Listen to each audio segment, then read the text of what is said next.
25/8 is in the business of time. We help leaders of small and medium-sized businesses work smarter, not harder, so they feel like they have an extra hour in the day and day in the week. Go from don't know what I don't know to I can't miss this show, as we talk proven strategies, practical tips and insider insights from a diverse range of industry leaders. Make time to grow your capabilities and confidence with 25/8. In business, the conversation about success often gravitates towards strategy, systems, capital, technology, or market conditions. These outer capabilities matter, but the real differentiator that consistently predicts who succeeds in business or education, leadership, or sport is not external at all.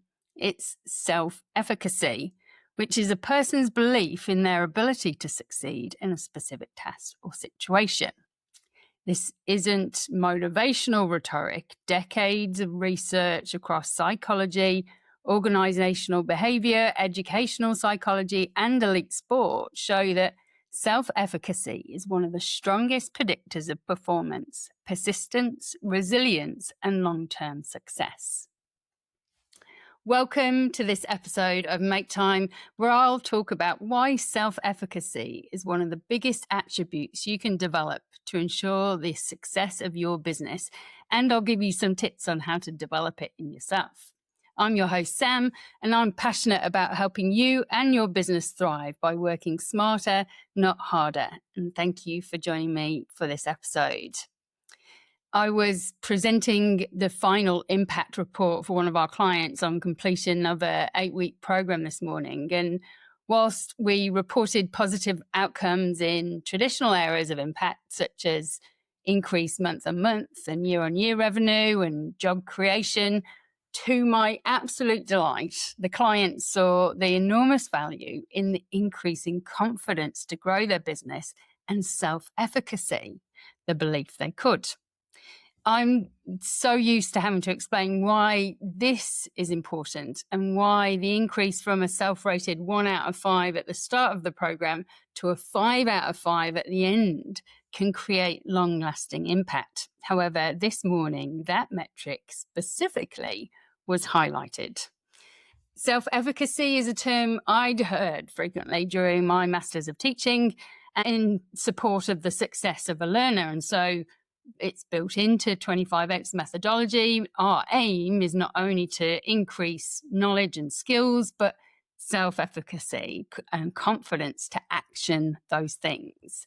Because for business leaders, founders, entrepreneurs, navigating uncertainty, competing priorities, and constant change, this inner belief system becomes one of the most strategic assets a business can invest in. Now, self-efficacy was first introduced by psychologist Albert Bandura in 1977. So he described it as a person's belief in their ability to succeed in a particular task or challenge. That means it's task specific. So it's not a general feeling of confidence. A founder might have high self-efficacy in product development, but low self-efficacy in financial management or hiring. And this matters because people of a similar ability and experience can perform wildly different because they've approached the situation with different levels of self-efficacy. Two business owners with the same skills often produce different outcomes simply because one believes they can succeed and therefore behaves, persists, and thinks differently. So the research backs this up. Self-efficacy predicts performance better than almost any other indicator. A meta-analysis of more than 100 empirical studies found that academic self-efficacy was the strongest single predictor of students' academic achievement and performance. And this aligns with decades of research showing that self-efficacy predicts persistence, willingness to attempt difficult tasks, resilience after failure, the growth mindset that was introduced by Carol Dweck. In simple terms, students who believe they can learn actually do. and they don't mind if they don't get it the first time because their belief is they'll get it the next time. In sport, the same. The mental edge behind elite performance is in the self-efficacy. High performance sport research shows the same pattern. Athletes with higher self-efficacy perform better under pressure. They recover faster from setbacks, and they are more consistent and more likely to reach elite competition levels. Self-efficacy literally changes physiology. Anxiety decreases, focus sharpens, and muscles respond more efficiently. Entrepreneurship research repeatedly shows that self-efficacy is one of the biggest predictors of business creation, perseverance through uncertainty, strategic decision-making, revenue growth, and innovation adaptation. And 25/8's data backs this up too. Leaders with high self-efficacy set more ambitious goals, take smarter, more calculated risks, are more persistent during downturns, learn faster because they expect their effort to make a difference. In fact, organizational psychologists often classify entrepreneurial self-efficacy as a prerequisite for sustained growth, especially in small and medium-sized businesses, and we would have to agree. So self-efficacy matters more. Running a business demands constant decision-making in ambiguous conditions. Information is incomplete, markets shift, and leaders rarely feel ready. In this environment, self-efficacy becomes the internal operating system that determines every outward action. Inner development focuses on a person's internal world, while outer development involves practical skills, behaviors, strategies, and tangible results. Lasting change requires the foundation of inner growth before we see any outer. And so for us at 25/8, you need to develop the inner and the outer simultaneously. Self-efficacy sits at the center of this relationship. Without inner belief, outer skills are rarely applied. Without inner resilience, strategy crumbles really at the first setback. And without inner clarity, leaders avoid the very actions that would create growth. So business grows at the speed of the leader's self-efficacy. A founder with low self-efficacy might delay decisions, avoid difficult conversations, underprice or undervalue their work, hesitate to invest or hire, becomes reactive instead of strategic. Whereas a founder with high self-efficacy takes action without perfect conditions, confronts issues early, delegates with confidence, experiments, learns, adapts, leads with clarity and conviction. The skills might be identical, but the outcomes differ dramatically. Now, Bandura identified 4 drivers of self-efficacy, and the first one is the mastery experience, essentially saying success is about overcoming challenges and tasks, and being able to do that is a powerful motivator. In business, we need to build belief by doing hard things successfully, even in small increments. So our ability to do those hard things and do them successfully are what build self-efficacy.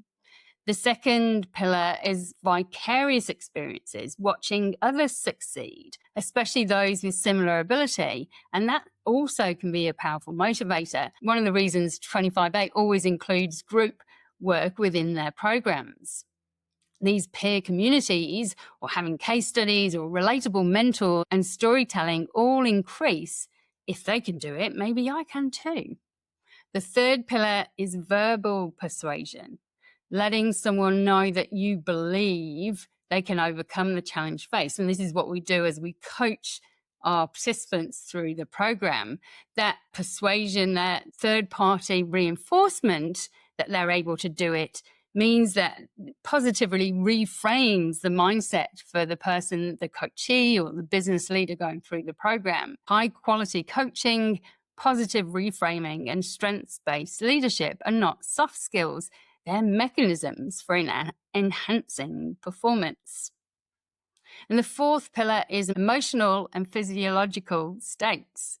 So basically, it's helping people get into a positive state before taking on challenges. In business, stress, overwhelm, and dysregulation shrink our capability, whereas calm, grounded leaders think more strategically and act more decisively.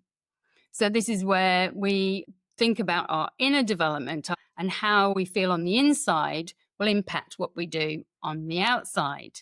These inner qualities are not abstract ideals, they're almost preconditions for building self-efficacy. So your inner world shapes your presence, your listening, your courage, your ethics. Your outer skills are how you translate that into meaningful outcomes. Leaders often try and fix the outer problems, the revenue, marketing, systems, people, without addressing their inner operating system. But outer development only becomes effective when inner development unlocks our ability to use it. For example, if we increase our resilience, the impact that has on the outer is we increase our ability to manage setbacks, market downturns, and difficult clients. If we increase our self-awareness, we have higher self-awareness, we're more strategic in our decision-making, and our communication is clearer. If we develop a stronger sense of purpose, that improves motivation and long-term consistency in ourselves and in others. If we get greater emotional regulation, this builds our quality as a leader and someone that the team trusts. And if we strengthen our self-efficacy, this improves performance, our goal achievement, and innovation. So skill without belief leads to hesitation. Belief without skill leads to misalignment. And together they create unstoppable momentum. Self-efficacy may be the most strategic investment you can make for your business, because it's not just about your knowledge, it's your ability to apply that knowledge, persist through discomfort, trust your judgment, learn rapidly, adapt your behavior, and initiate action without certainty. These are inner capabilities, and they determine whether your outer strategies succeed.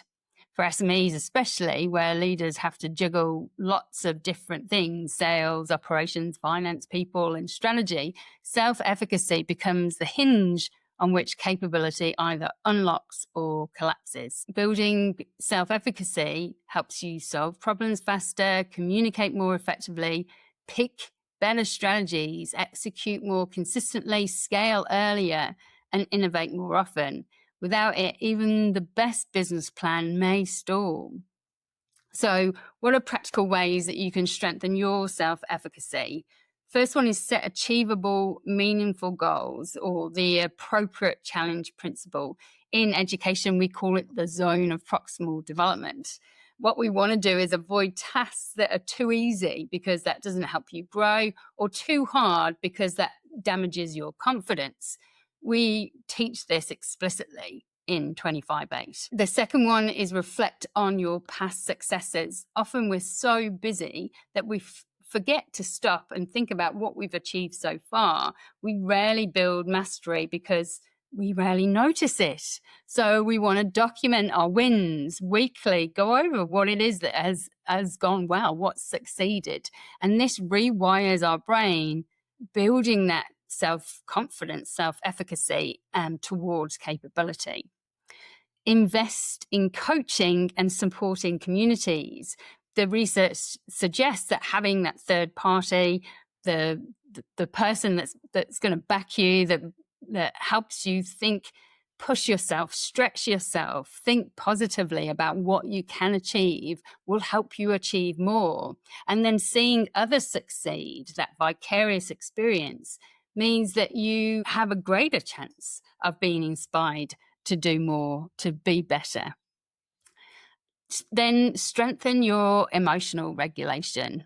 That includes being present, having grounding techniques, the inner development goals, which have been developed to go alongside the sustainable development goals, have a core pillar of being. And so really this is what we want to cultivate as a leader first and foremost, our sense of self and who we are and our presence, and being psychologically safe, and having those practices to support our own emotional regulation.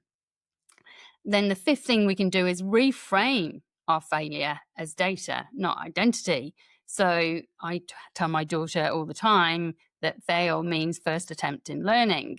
And so getting used to reviewing what it is that we have done, if it hasn't gone right, to see what we can learn from that, reframes this not as a failure, but as a pathway to us succeeding. And this is a critical tool for maintaining self-efficacy through setbacks. And there usually is setbacks. And this growth mindset is the complete opposite for those of an older generation that went through school, that really focused on the outcomes and whether you were able to achieve those outcomes. A growth mindset is really reframing that. It's moving away from being fixed and understanding that we can change, we can learn, we can keep going. It builds our resilience too. And then finally, building inner alignment. So understanding how your inner world aligns with your outer world.